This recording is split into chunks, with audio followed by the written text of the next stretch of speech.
Okay. Yeah. Good.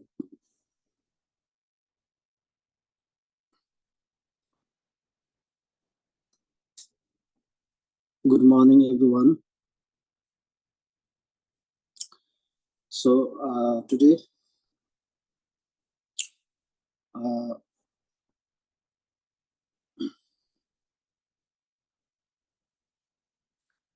so far we have discussed on the overall structure of the Lamrim teaching. So today, now we are going to begin with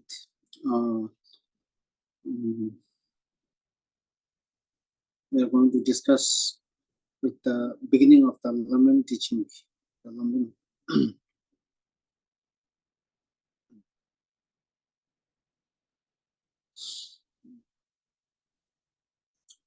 So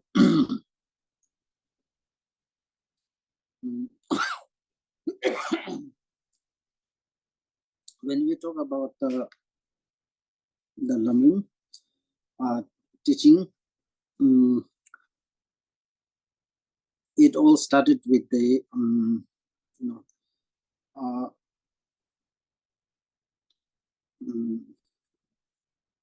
it all with the greatness of the author.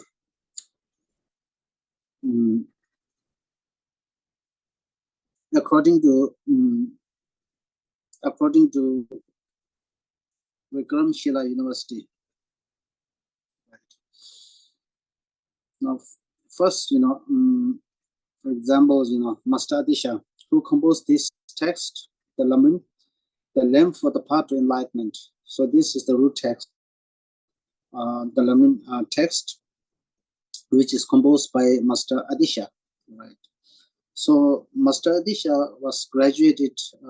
He was from the famed Vikramshila University, which was now in the present time. It was in Bangladesh. So this.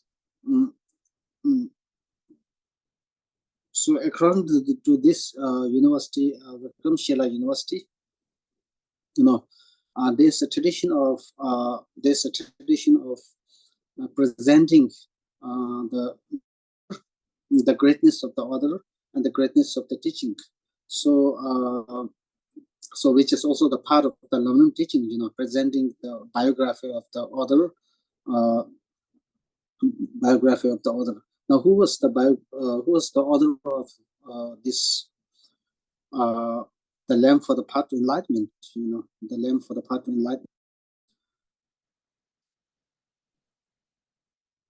So it was Master Adisha. Actually, the Master Adisha, the name was given by the one who requested the teaching. It was the great master Changjubye, the master Changjubye. So he was the one who requested this, the teaching, the lamp for the path to enlightenment. So Master this Changjubye gave the name. Actually, Adisha's original name was Dipamkara Shirijana. So that was the Adisha's original name, right? Adisha's original name, but then Adisha was the name given by the one who requested this, the teaching, the Lamrim teaching, the lamp for the path to enlightenment. So Adisha was, around, was a well-known figure, a well-known spiritual figure, and also he was born into a wealthy family. Uh, he was born into a wealthy family. He was well learned in many of the knowledge. Not only the Buddhist, the teachings. He also know the poetry. He know the medicine. He know the astrology. Astrology. He also know the linguistic, the logic, and he knows many the kinds of knowledge. So then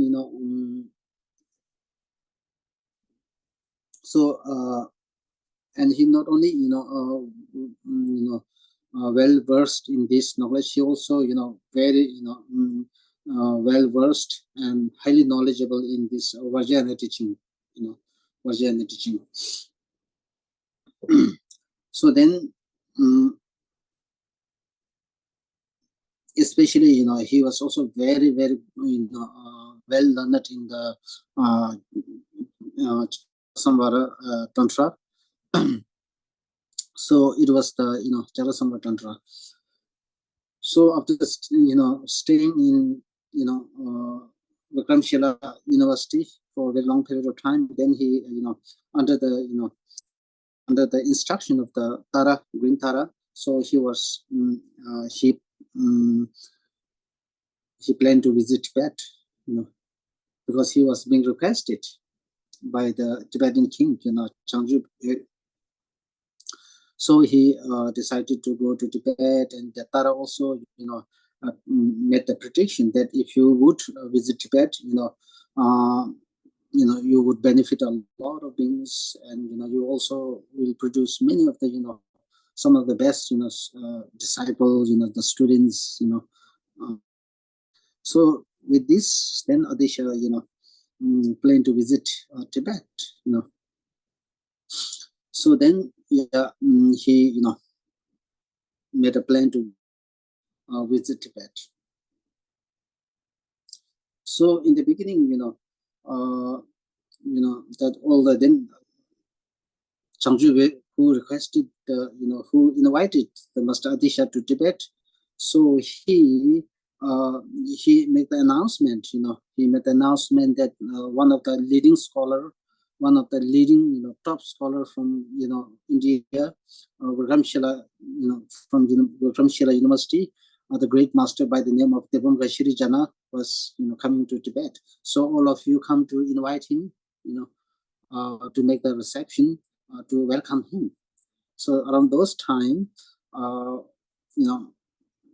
because around those time, the Tibetan, the lamas, they used to wear the long, brocade, very fancy and impressive, kind of dress, to welcome him.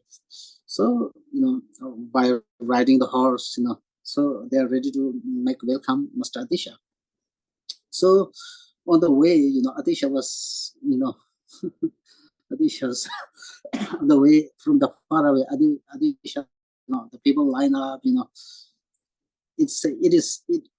was said that Adisha, little bit unpleasant, little bit, unhappy, because, these, we call the lamas, they wear the, brocade, impressive dress with the riding on the horse, Adisha didn't like this, So then, the Adisha said, "Oh, that what's wrong? The Tibetan ghosts are coming."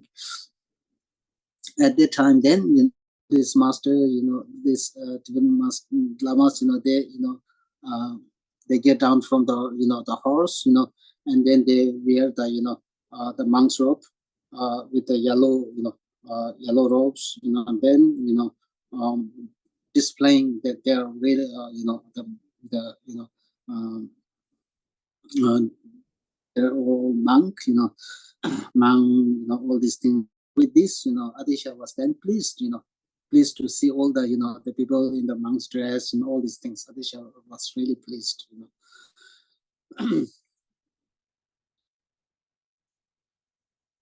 So, So this is briefly about the author. So although the authors, the Mastadishas, they the biography is pretty long, pretty long. So I think you can go through his biography later on. But in Adisha is someone who really made a very great contribution to Buddha's teaching in Tibet. Because he hold many of the lineages we still today, the lineage of the what is called as training in the bodhicitta mind, the methods for cultivating the love and compassion, the altruistic mind, and also he was also holding the the teaching on instructions on the profound path. The profound path, profound path means the instruction on the view of emptiness, the teaching on emptiness. And not only that, he also hold the lineage like the training in equalizing and exchanging self and others. This all these lineages, great three great lineages. Adisha holds these all three lineages, and then he passed down on to his supreme, and top, disciple, Master Domdomba, Javejuni, Domdomba, and then Adisha also has another master, another the student like Lundi Sharap. Lundi Sharap was a great translator. He was a great translator. Lots of Lundi Sharap, lots of Lundi Sharap, and also Rinche Sangbo. Lots of Rinche Sangbo also. Lots of Rinche Sangbo is also a translator. He was also a translator. So all his, many of the the teachings, the teaching on Sutra and Tantra, Adisha, Adisha was holding. He passed down all towards his, and especially he, passed down these, some of the main unique, kind of the lineages to his only heart disciple like Domdomba, So Domdomba. So actually, when Tara said that you would, if you would visit Tibet, you would meet such a wonderful disciple. So Tara was referring to Domdomba. Domdomba was an excellent disciple. The most ideal disciple, the perfect disciple. So who remain again very, when it comes to mind training practice, Master Domdomba become one of the most influential and instrumental in in flourishing this mind training practice. Many of the mind training practice, right? So this is all briefly about the author. As I said, if you want to know more about the master dishes, now you will get the biographies are available in Vietnamese language also. I think now these days,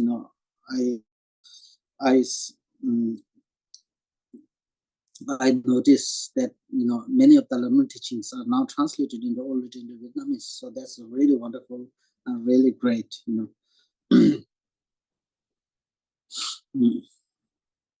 So this is all about the author, of the one who composed the the original text in the root text, the lamp for the path to enlightenment, right?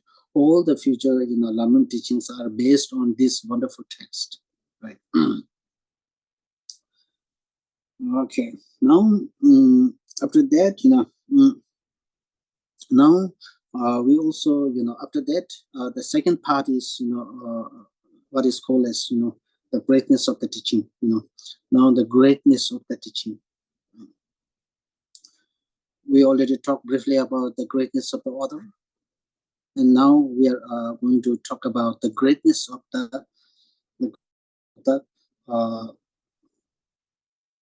the teaching, the greatness of the Lamrim teaching, right? So what is the greatness of the Lamrim teaching is that it is for greatness. Again, I'm not going more into detail, because it's also takes a pretty good amount of time, uh, dealing with all this, for greatness. So the first greatness is seeing all the Buddha's teaching as non-contradictory, no contradiction.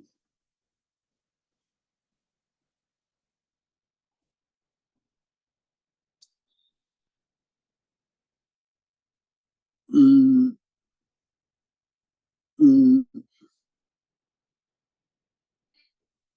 just hold on. Just hold on. Yeah.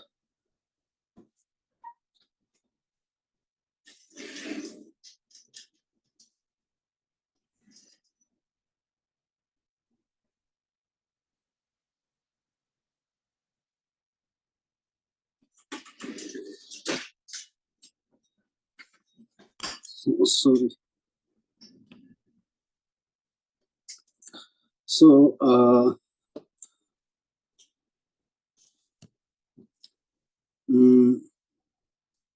so the first, the greatness is seeing all the Buddha's teaching as non-contradictory. That means there's no contradiction. Right? Now, for example, in early times, uh,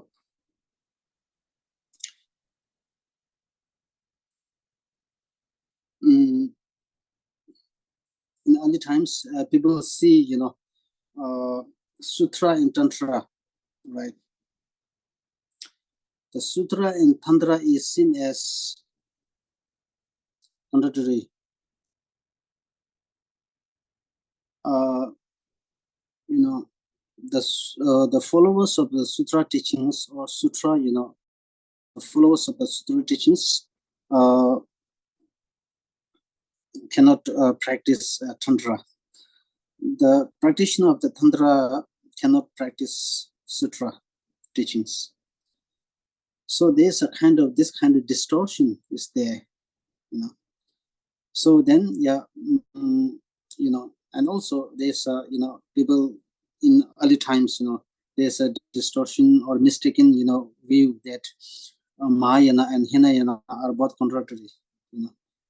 A single person cannot practice both sutra and tantra. And then the Hinayana practitioner, and then Hinayana practitioner, they see some fault in the Mahayana, and the practitioner of the Mahayana also see the Hinayana as some kind of inferior teachings, right? And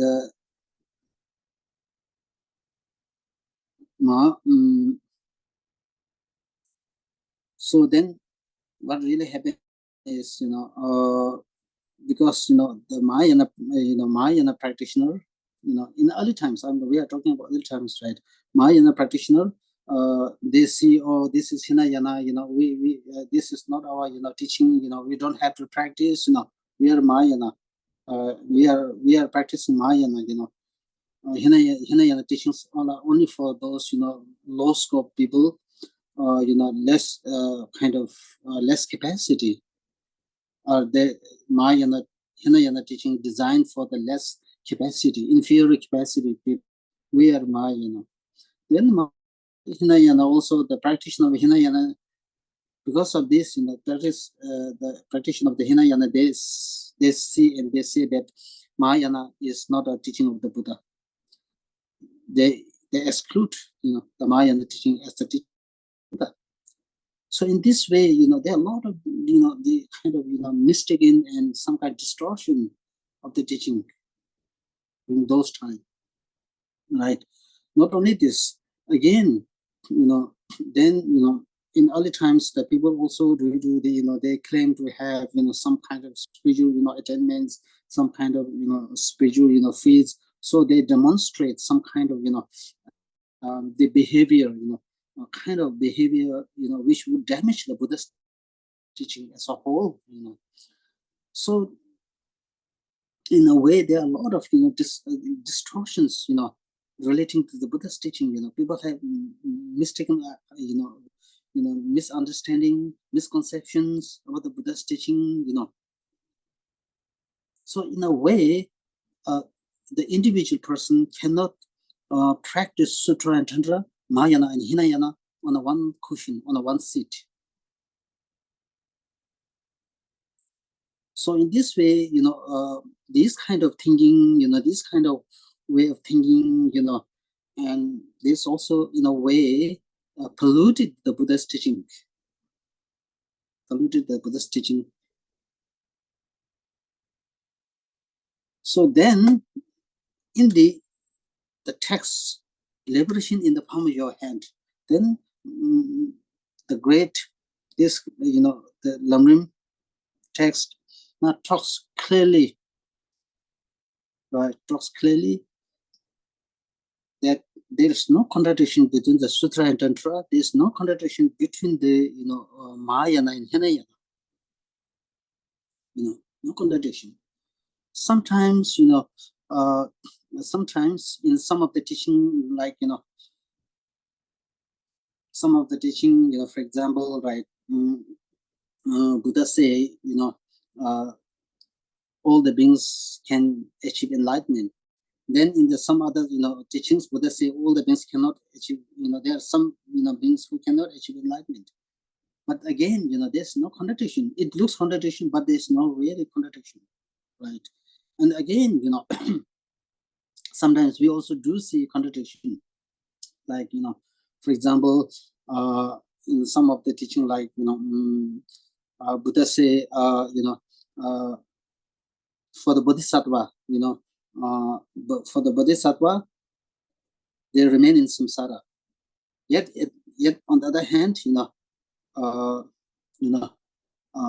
sense of renunciation is necessary for the Bodhisattva. Again, people, sometimes think like this. People have this mistaken perceptions that Bodhisattva does not require, the renunciation. But need love, So the individual person who are working on to become Buddhahood, those individual persons who are working on to become Buddhahood, for such a person, there's a renunciation needed, right? Both,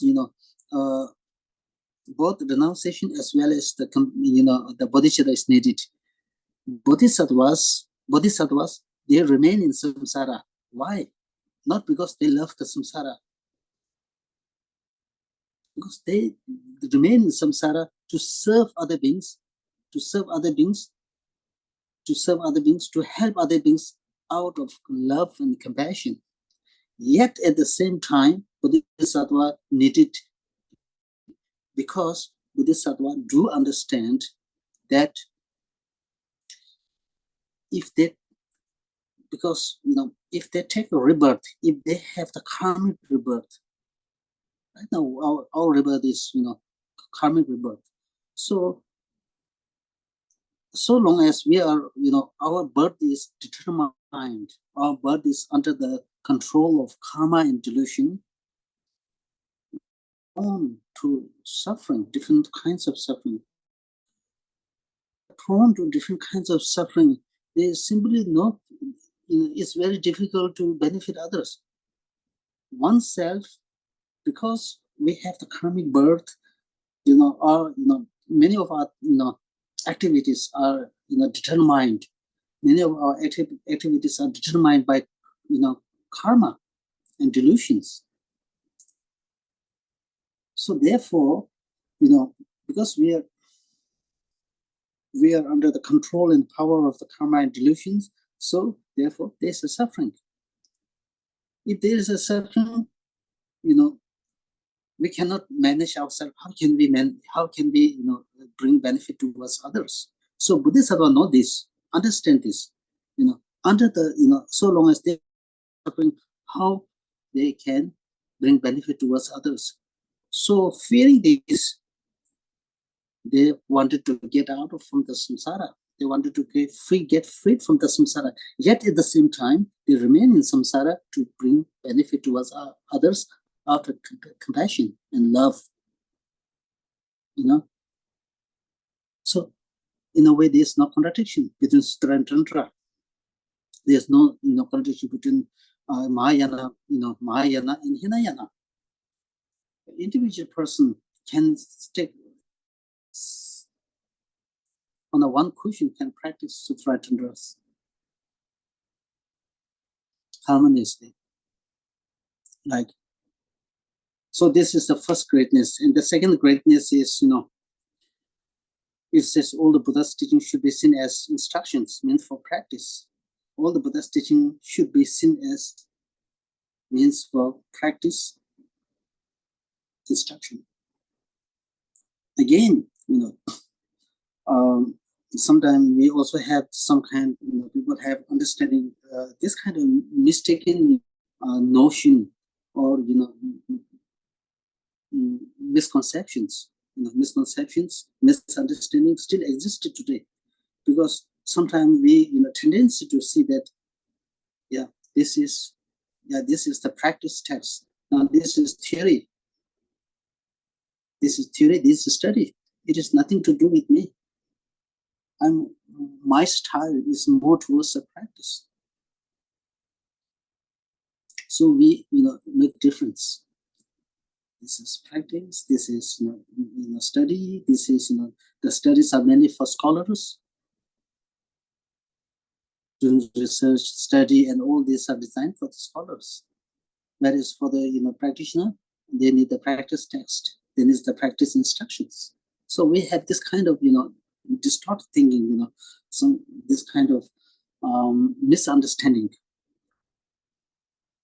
In fact, all the Buddha's teaching are meant for practice and instructions, right? So the Tsongkhapa says, the great Master Tsongkhapa says that what is the purpose of studying? What is the purpose of reflecting?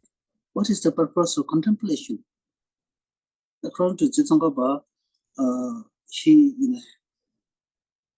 he says that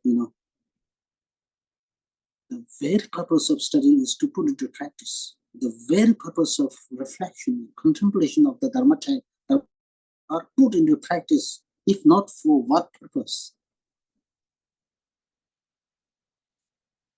Some we may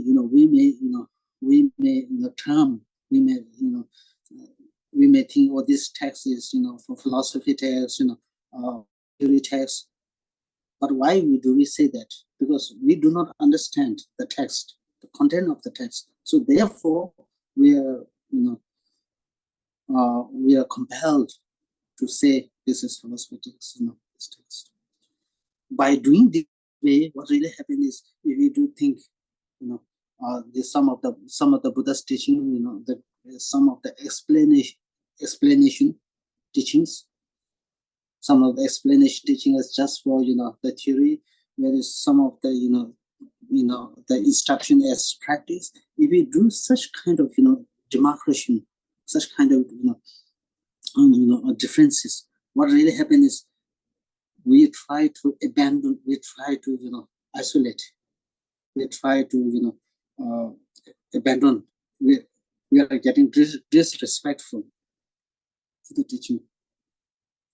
When we become disrespectful, we abandon the Dharma. When we abandon the Dharma, then negative karma is heavy. So there's the problem. Right.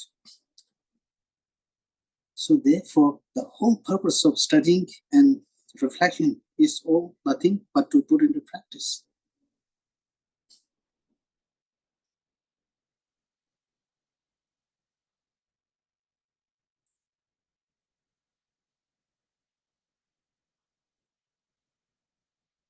In order to see,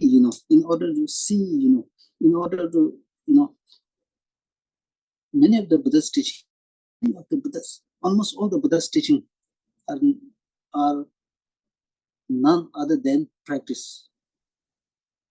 It talks about practice. It talks about how to do the practice. It definitely talks about practice. Any Buddha teaching, it talks nothing but talks about the practice. But how do we know that all the Buddha's teaching are just explain the practice? No. How do we know is because that now requires the reflection, contemplation. It requires the contemplation. Because through contemplation and through reflection, we develop conviction. Once we develop conviction, then we do understand. Yeah, this is, it talks about practice. So long as we do not do the reflection and contemplation, it's pretty difficult, right?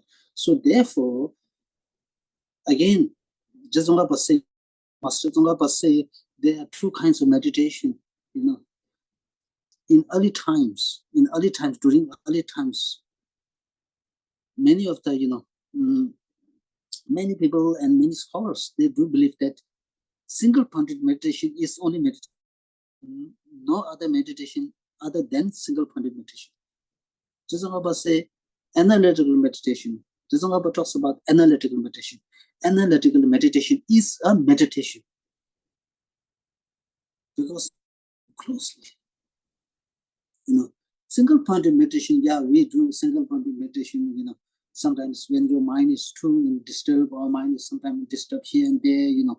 By doing some kind of single-pointed meditation, our mind gets calmed. Our mind is, gets calmed. We are less disturbed. Now here, sometimes our mind is not ready. Our mind is so not ready to change.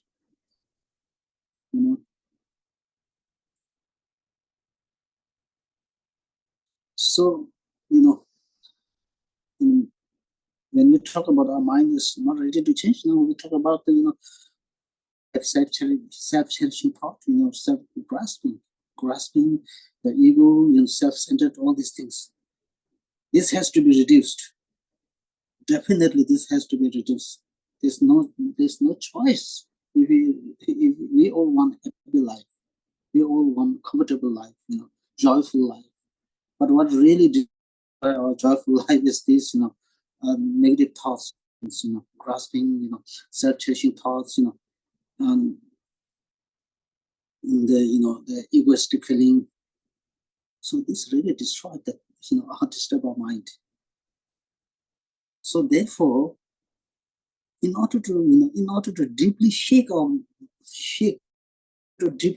these emotions, negative emotions, delusions, these are not ready to shake.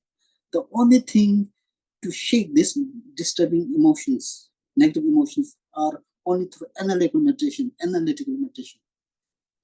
So therefore, analytical meditation is such a powerful, it truly, shake our emotions, destructive emotions. Only through analytical meditation, that this can be reduced. And finally, we are able to remove and destroy all these disturbing emotions. Only through analytical meditation, because through analytical meditation, we develop the conviction. We develop the real conviction that these are destructive emotions, really, bring a lot of damage, a lot of distractions.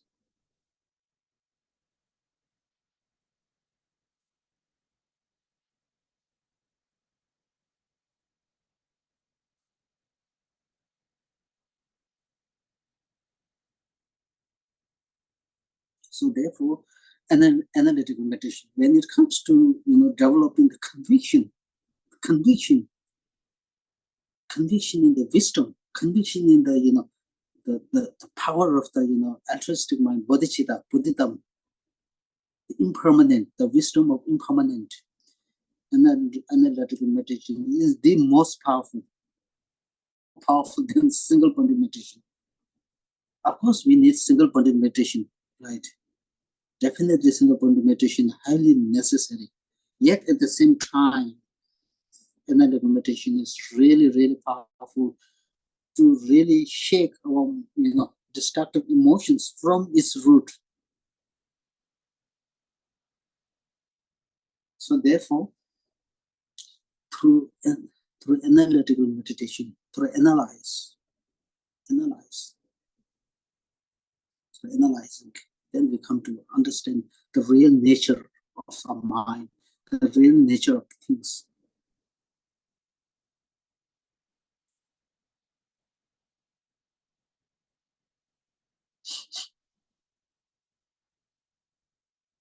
So therefore, mm, mm,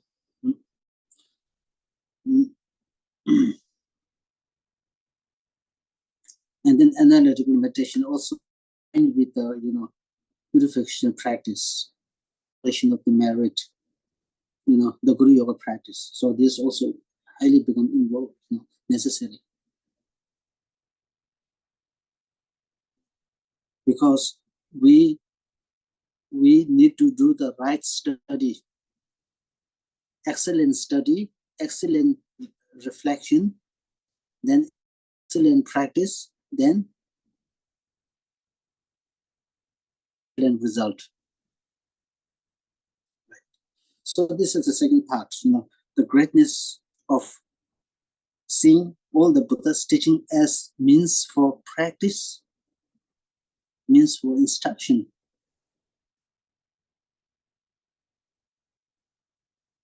Otherwise, if we are not able to see all the Buddha's teaching means for practice instruction, then we have the tendency to see some Buddha's as just theory, and some other as mere, practice. We make such distinction here and there. So this problem arises. And then the third greatness is now, once we understand, by relying on the Lamrim teaching, we will understand. We will come to understand that all the Buddhas, what is the real intention of the Buddha. Then we will come to understand the real thought of the Buddha by relying on which text? The Lamrim text. Only Lamrim text has this quality, this kind of unique, greatness, that we will be able to see the intention, true intention of the Buddha. Then number four is the greatness of, the greatness of pacifying all our disturbing emotions,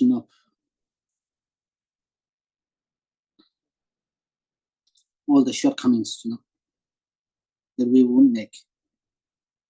So the 3 and 4, is, pretty, easy to understand. The first one, then the second one, really important. Seeing all the Buddha's teaching is no contradiction. All the Buddha's teaching should be seen as a means for instruction, practice, nothing else, just for practice. Right. So these are the 4 instructions, right? I mean, these are the 4, greatness of the Lamrim teaching, right? Now, so with this, then we talk about the. So we talk about the greatness of the Buddha's teaching, the greatness of the we talk about the greatness of the greatness of the order, the greatness of the Lamrim teaching, right? Now after that we talk about the how to listen to the the Lamrim teaching. How to listen? Not only usually it's not only in Lamrim teaching, whatever kind of the teaching that we receive, what kind of how do we listen to the teaching? Not only the Lamrim, any teachings. When we receive the any teachings, the first way or the manner of listening to the teaching is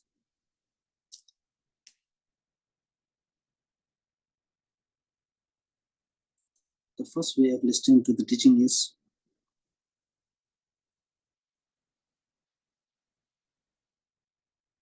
uh, mm,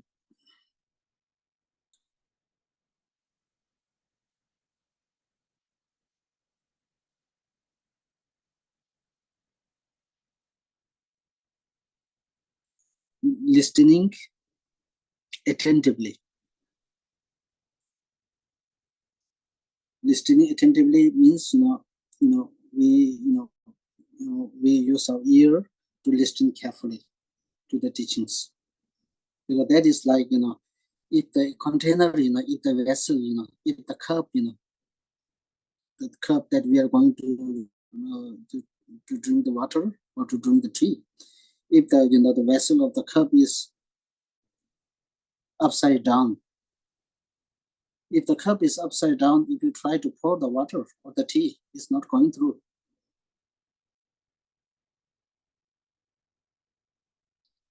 It's not going through. Why? Because it's upside down. So therefore, when we listen to teaching, that means if you get distracted, we get distracted here. If we distracted here, in this place, in that place, our mind goes here and there, So the teaching, does not, hear the teaching because of the distractions. We don't hear. Just as we prepare on the, upside down cup, it won't go through the water. So the teaching also don't go through. We don't hear the teaching. So this is the, uh, you know, mm, uh, hit well, or our ear, should be alert to listening the teaching. This is the first. The second one is, now when we receive the teaching, when we listen to the teachings, all what we hear, we should keep here. We should not forget what we have learned, what we have studied, because what really happened is that is now the metaphor is, if the cup, if the vessel or the cup, if the vessel of the cup, if the vessel or the cup is the base in the bottom of the cup or the vessel leaking, even if you try to pour the water or tea, the water leaked from inside. The tea leaked from the bottom,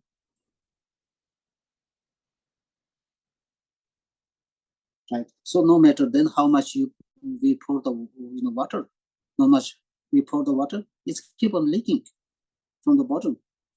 Similarly, when we listen to the teachings, we need to keep here, no matter if you don't keep here, if we forget, then no matter how much teaching we receive, we always, not able to, forget. So what we hear the teaching, it says, we need to keep here, don't forget. Try not to forget. So this is number second. Number third is, when we receive the, now, number third is when the vessel or the container, when the vessel or the container or the cup that we drink the tea, if it is filled with the dirt inside, if there is some dirt inside, then if you put the water and you cannot drink, the water because it's dirt inside. Similarly, even though we receive the teaching, but then if our motivation is impure, if our motivation is polluted, if our motivation is totally polluted, then there is not much purpose for receiving the teaching, because our mind gets polluted.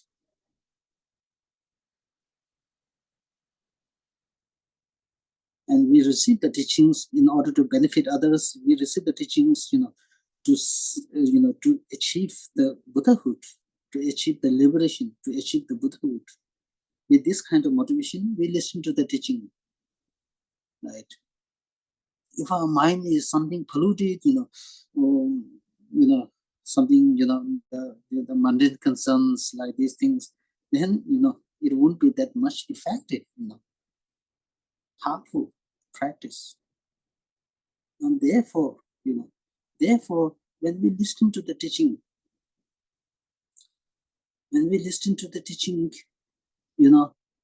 it is important to receive the many teachings. It is important to receive, many teachings. Yet at the same time, when we receive any kind of teaching, first of all, when we receive any kind of teaching, first of all, we need to listen to the teaching or hear the teaching with what we call as perfect hearing, perfect listening. Perfect listening, it is not enough to hear many teachings. It is important to have a perfect listening, perfect hearing of the teaching. Because if we have the perfect, hearing of the teaching and listening to teaching, our reflection of the Dharma teaching, our reflection, our contemplation of the Dharma teaching all becomes successful. If our listening of the teaching becomes successful, our practice becomes successful. If our practice becomes successful, we have the desired result. We will get the desired.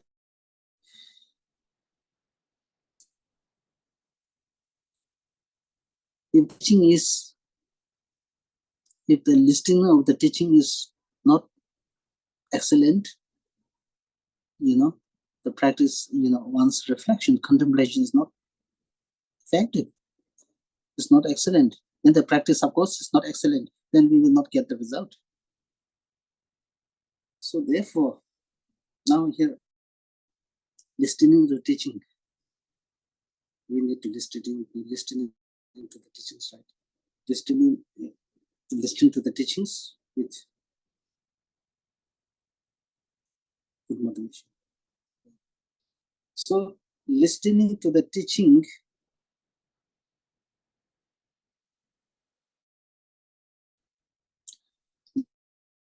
with good motivation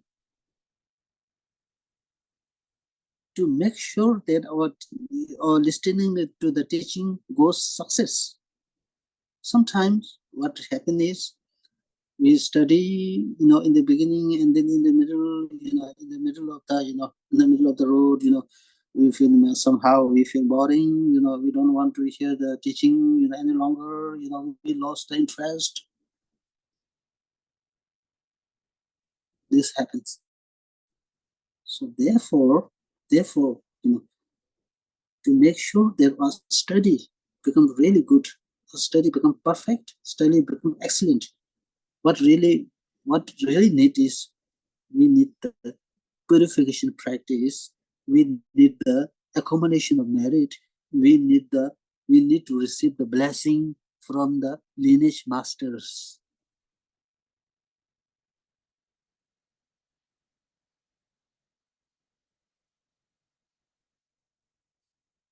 So this is sometimes important to understand, Again, after hearing the teaching, the motivation is good, after that, all these things are good. Again, we need to reflect, we need to contemplate on the teachings, we need to think about the teachings, So again, to make sure that our reflection of the teaching, our contemplation of the teaching goes success, really excellent. What we need to do is, again, we need the accumulation of the merit, purification practice, and the need to receive the blessing. Now you understand, you come to understand how to do the practice, how to do the practice in a right way. You become excellent. You develop the good understanding of how to do the practice. But again, can we guarantee that we will practice after having acquired the understanding how I need to do the practice? we develop the understanding how to do the practice. But is they guarantee that we will practice for a long period of time until my last breath? Can we guarantee? Here again, for that, again, you need the purification practice, accumulation of merit, and that is important. One need to receive the blessing of the lineage masters. So therefore, when we visualize when we try to visualize the merit field, sometimes we visualize the one master upon the another, one master stacking upon one another. For what purpose? To receive the blessing. One master bless another master to be able to practice the teaching effectively. So that is the purpose. So that's so important to understand.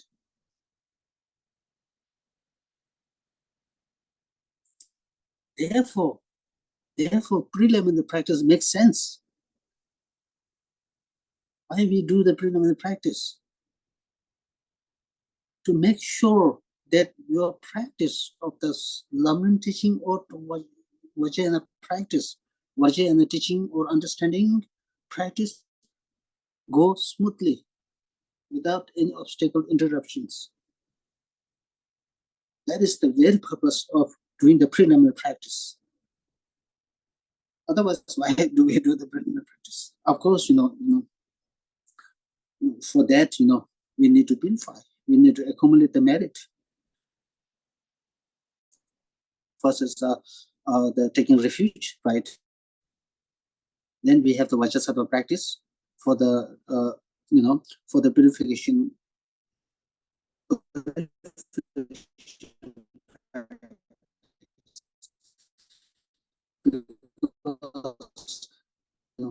If your practice is so struggling,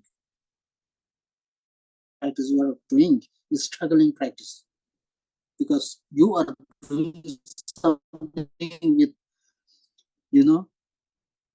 this in the field there's a lot of rock, there's a lot of thorns.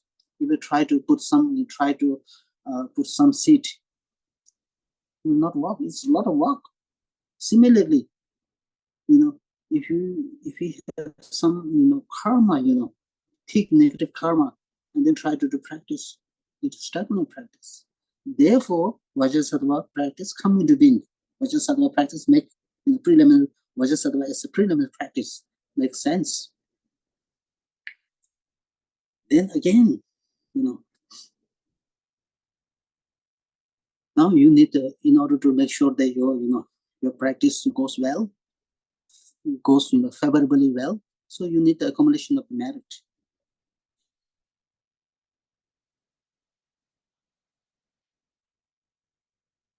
We need the accumulation of the merit.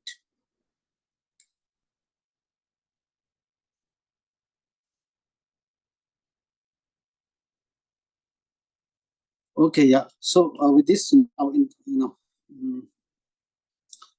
Vajrasattva, and then the accumulation of the merit, So for that, we need the mandala offering as accumulation of merit. And then we have so this is how we need to create the purification and accumulation merit and removal of the negative karma. So the third the vessel is the third way of listening is our motivation is not polluted, right?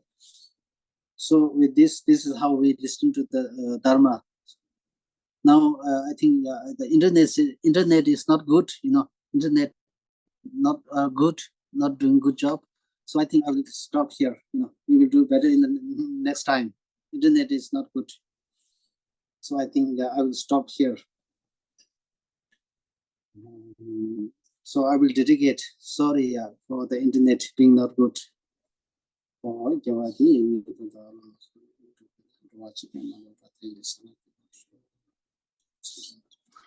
전주선 주는 거지. 막 이번에 이제 유지 개월 내면 뭐 이번에 공부터.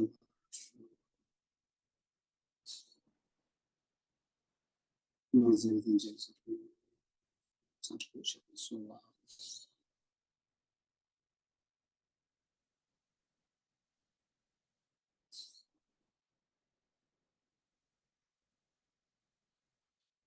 Okay. Okay, thank you. Thank Everyone, you, Ben. thank you. Thank you. Thank you, Jesse, so much. Thank you, Yeah, you're Ben. welcome, everyone.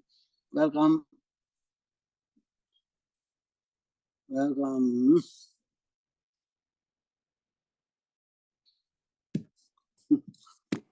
Internet not good.